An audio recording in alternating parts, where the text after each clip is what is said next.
Yo, BFDers, welcome to another episode of BFD. Today we have Avery. This is Bavery Furlon Dick Warder. I'm Jake. We're having is some Avery. technical difficulties, so this is probably going to be the most unhinged Kyle. review you ever have seen. All right, now Avery, go do the thing in this. All right, check it out. We actually last night, Avery and I went and saw the FNAF movie, which is FNAF at Freddy's. which is what we're doing, and Kyle saw it today. But he didn't want to review it. Because he's having a hard day. So Avery and I will be. Avery here is actually a certified FNAF lore expert. Tell him, Avery. It's all up here. I got it. The Bite of 87. The Bite of 80 and the Bite of... And the Bite of 83. This isn't a review of what it's like to go see a movie. This is a review of what it's like to go see a movie as somebody who likes FNAF. $10. I liked it.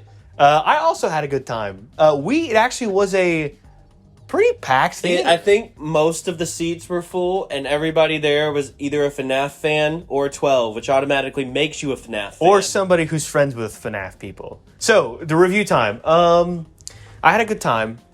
I really wish this movie leaned into... I wanted to see more gameplay. Yeah, there wasn't a whole lot of security office stuff. And you said that you appreciated it because it's not Willy's Wonderland. Yeah. It did not try to be Willy's Wonderland. Willy's Wonderland was probably the closest we're ever going to get to just the FNAF 1 game. But I think it still could have been more video gamey and not have been that. Because a lot of the story is Mike Schmidt? Yeah. Mike Schmidt trying to figure out who kidnapped his brother, and it's just Shaggy.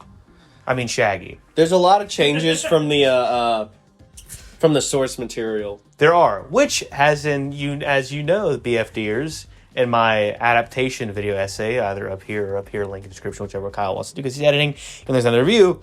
A adaptation being directly derived from source material isn't necessarily what makes a good adaptation, but it's maintaining the spirit of the source material. I would say this did that. You think so?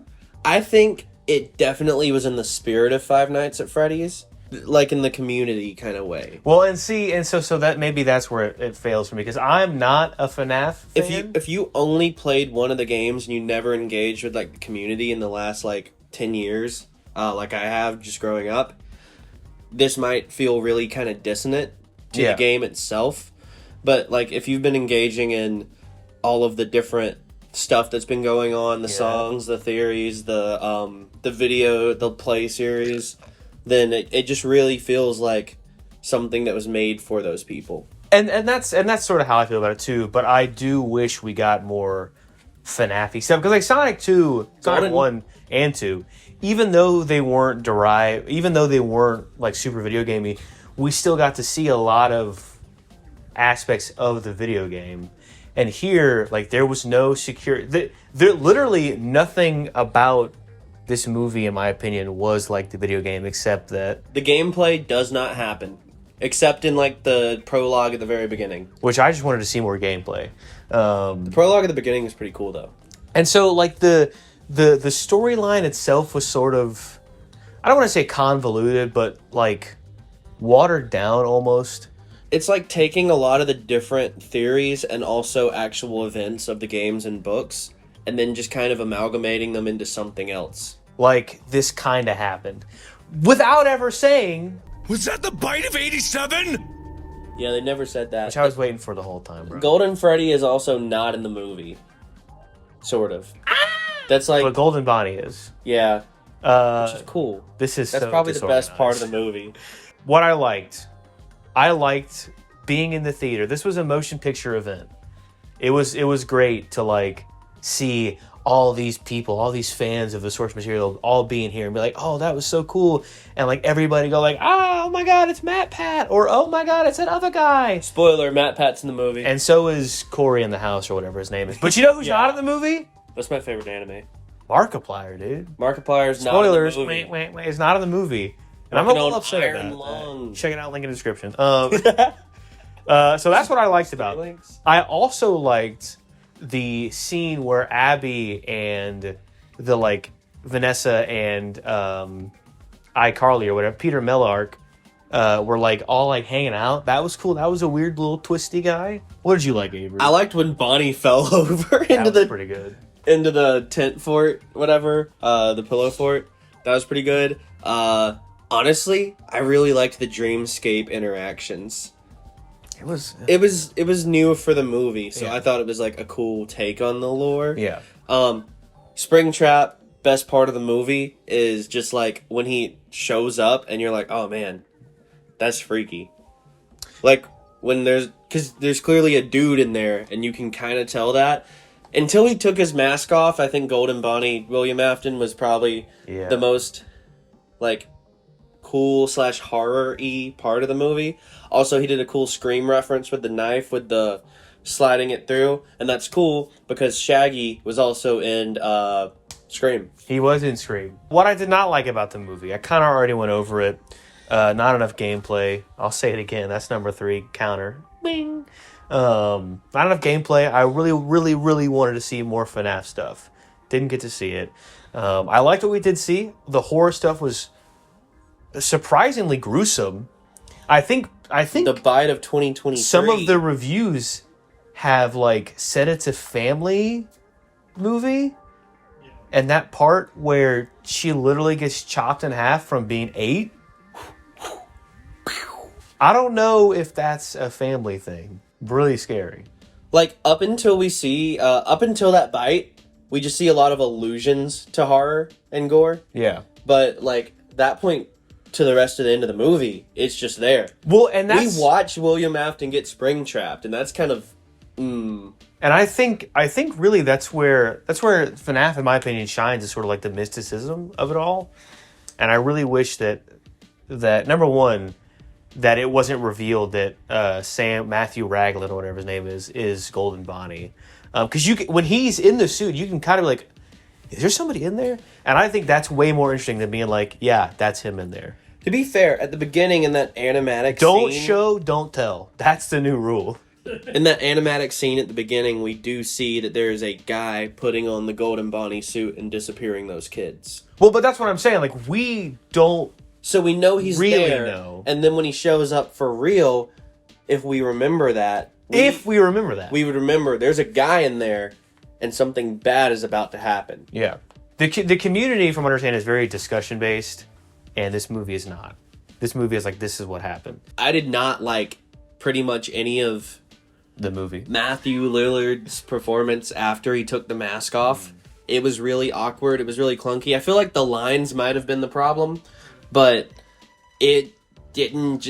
like, everything he said when he had the mask on was, like, really cool and kind of intimidating horror-y. Because you don't know what it is. Because you're like, that is... I don't know what that is. It's freaky, though. And he's sort of like... And he's got different eyes than all the animatronics, who their eyes are very important throughout the movie, as you can see when they're aggressive and not. Which is a change from the games, but I actually enjoyed it. I feel like it was really, really good, all things considered. But Springtrap is really freaky when he first shows up, and then when he takes off the mask, immediately you're like, that's just a guy. Oh, that's just Shaggy. And then, like, nothing he says also is intimidating. And they throw in the line from the game where he's like, I always come back. But he does not say it like he does in the games. It's a little clunky. He says it way too early, because in the games he only says it because he dies, comes back, dies again, and then comes back. And in the movie, he just says it before he even dies. Agony and intermittent fasting, or whatever it's called. The Remnant. Watch it. I thought it was a pretty okay movie. I was very surprised that they did so much horror for something that is pretty much like it's kind of a kids movie, and you could tell because the trailers, despite having the Thanksgiving horror trailer in there, they did the trailer for like the Duck movie that's animated. So again, like they're definitely marketing towards kids, so that was kind of strange. I also thought the acting from everybody except for the main character was atrocious. I thought the girl was good. Abby, Vanessa? like the sister? No, the little girl, Abby. Oh, well, she did pretty good. She's, Some weird she's charms fine, but kids are hard to She judge. was running like this. Well, kids are hard to judge because kids are just kind of like awkward. They're not developed human beings. That's true, but his little brother did a bad job. That's true. The kids did a bad job. Which is why I say I think his sister did all right. I'm getting kidnapped. Well, his little that's brother how did I a would bad react. job, which is why I think his little sister did a pretty good job, all Yeah. things considered. Well, regardless, like all the line deliveries were really rough, and just kind of awkward. And like Avery was saying, like they tried to shoehorn in like a lot of references just for the sake of like this is in the games, and it's like, well, they're in the games because like they kind of fit. And when you just try to take stuff from your already established IP and put it into a shorter version of the IP, it might not always work. Because instead of rewriting the story, they just tried to, like I said, shoehorn, make it all one story. Which doesn't work. Here's what they should have done. Just have made, like, the first portion of... like, not the first game, but the first portion of the lore that was revealed to an audience. That's Like what they should have done. Yeah, because I think on the large part, like, I think changing, like, you know, I don't know that much about FNAF, but FNAF at Freddy's. yeah, but I will say, like, I think they did okay with like giving the main character actual like motivation that is clear for the audience to follow. Because if the main character does not have any reason that we are aware of that he's doing it, it doesn't matter. It's not a video game; it's a movie. I am not the character. He You is. are. Oh, you are. Yeah. All right. So that's what we think. And also Kyle.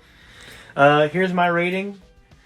Put it on my head right there. Okay. In front of Avery's face. Yep. 6 out of 10. Back at it, boys. What's your rating? 6.5 out of 10. But I say that as a fan. 6 and a FNAF out of 10. 6 and a 6 and FNAF out of 10. Yeah. You know what? I'll give it like 5 9s out of 6. Freddy. Out of Freddy's. Out of Freddy's. I would also give it a 6 out of 10. The real question is, are you guys wanting a sequel? Yes. Okay. Well, you had it there. I hope it's better. I am Yeah. now a FNAF fan. Yeah. All right. So, all right, That's everybody. it. So you weren't here. You don't get to do it. Oh, So that's it, everybody. Wait, no. The movie's a 25 out of 100 on Rotten So Tomatoes if you liked what we had to say, if you think we're dumb, if you're a FNAF fan, if you're not a FNAF fan, if you think that we would, if we would survive all 5 nights, let us know down in the comments below. And if you don't, make sure you like, comment, and subscribe. Other things also. Okay. So that's it. Goodbye. Avery's got to go to work. Sorry, Kyle, your stuff's not working. Goodbye. or you'll get spring trapped. Okay, and now do the thing. There you go.